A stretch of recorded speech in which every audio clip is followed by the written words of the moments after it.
Christo being born in communist Bulgaria and living through very hard Stalinist times in Bulgaria, it's like you have a completely different understanding and attachment to freedom than you would if you're born in Michigan. And he always said, if I were born in Michigan, I wouldn't be doing what I do.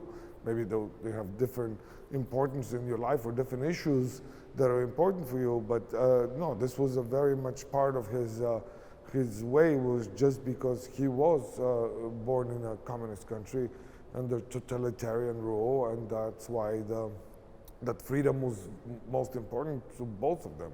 You can also tell a lot about like different cultures through communicating about the project. For instance, for the umbrellas, because the umbrellas was a diptych project. It was in California where the yellow umbrellas, 1,740 yellow umbrellas, and in Japan were 1,360 blue umbrellas. And in California, there were very few ranchers that owned all the land, even though it was a big land. And in Japan, there were over 400 rice field farmers that the umbrellas were on their land, so they had to get permission from both. And when they would talk about the project and ask the project, and in California, people would ask, how much does it cost and who is paying for it? And the Japanese were asking, why yellow and why blue? So you can learn a lot about the culture in a place when you engage with the people that are involved in the project. And they had to do a whole environmental impact study about and especially about the ecology of the bay, and involve the manatees that live in the bay. They had to they made a special kind of a slit, a pizza slice of an island to see how the manatees would behave. It would scare them or it would scare them away.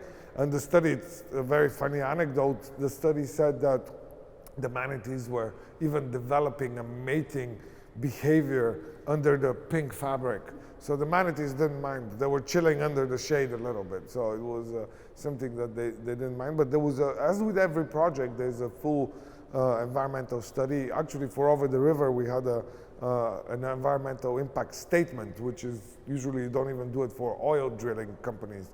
And it was a very long process for that, but they're very aware. And also the site is always returned to the same or better conditions. So when we leave the site, they looked like they were never there. With Miami, it was better because they had taken a lot of trash that was on the islands. Because at the time, there were not as many high rises. So there were not many people that can see it from above. Most of the perspectives from above, these were taken from helicopters.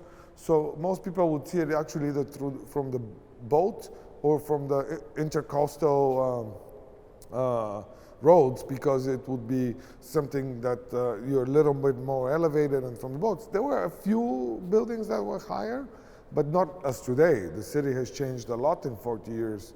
And so yes, they had all different perspectives. And Christo did not like flying in a helicopter very much. But this was one of the few projects that he was flying, because it was one of the ways to see it. And you can see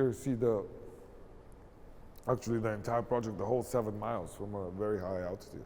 And you can see here, I mean, it's very clear here how it goes with really with the shape of the island. This is because here it's basically always 200 feet from the shoreline and here, because the shoreline is here, this is 200 feet, so I just followed the shoreline for 200 feet. And because the 4 islands that were 2 double islands, like here, for instance, you didn't have 200 feet of distance to make them. That's why they combined it into one.